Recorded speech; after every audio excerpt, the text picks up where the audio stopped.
اگر حسین ابن علی سے بیعت طلب نہ ہوتی تو کیا وہ گھر بیٹھے رہتے؟ کیا وہ خاموش رہتے؟ کیا وہ کہتے ٹھیک ہے میری بلا سے جو کرنا چاہو کرو، میں محفوظ رہوں، مجھ سے بیعت طلب نہ کرو؟ نہیں، کیوں؟ اس لیے وہ جو نارمل دین ہے، ایک نارمل نہیں، وہ جامعیت سکھاتا ہے۔ اس لیے جہاں پر اللہ کی عبودیت ہے وہاں پر اسی عبودیت کی حفاظت کے لیے تلوار لے کر نکلنا بھی اس کا حصہ ہے۔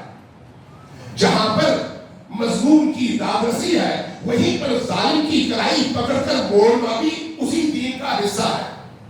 جہاں ظالم کے سامنے کھڑے ہونا، استقامت دکھانا اسی دین کی تعلیم ہے، وہیں پر اسی ظالم کے مقابلے میں استقامت کے نتیجے میں غرور سے نکلنا اور ظلم سے اجتناب کرتے ہوئے کمزوروں پر ہاتھ نہ اٹھانا بھی اسی دین کا حصہ ہے۔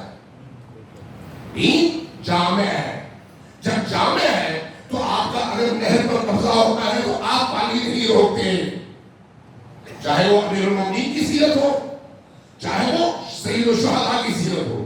اب طاقت کا مطلب یہ نہیں ہے کہ آپ دوسروں کا بنیادی حق روک دیں، یہ نہیں ہے۔ اس لیے نہ امیر المومنین علی ابن ابی طالب علیہ السلام اپنے صفین کی جنگ میں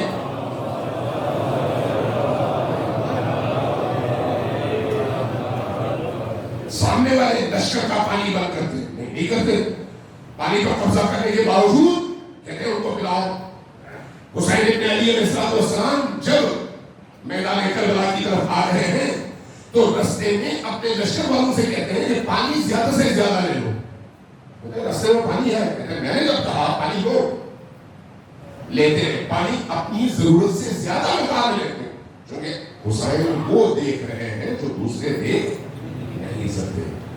لہذا جب بھور کا لشکر آتا ہے تو آپ نے مسائل میں بھی سنے ہوں گے، تاریخ میں بھی پڑھا ہوگا کہ اس پیاسے لشکر کو جو ہلاکت کے قریب تھا پیاس کی وجہ سے، حسین ابن علی پانی پلاتے ہیں۔ پتہ ہے یہ ہمیں روکنے کے لیے آئے ہیں، لیکن یہاں پر اللہ اسی اعتدال کا حکم دیتا ہے جس کا مظاہرہ حسین ابن علی میں لانے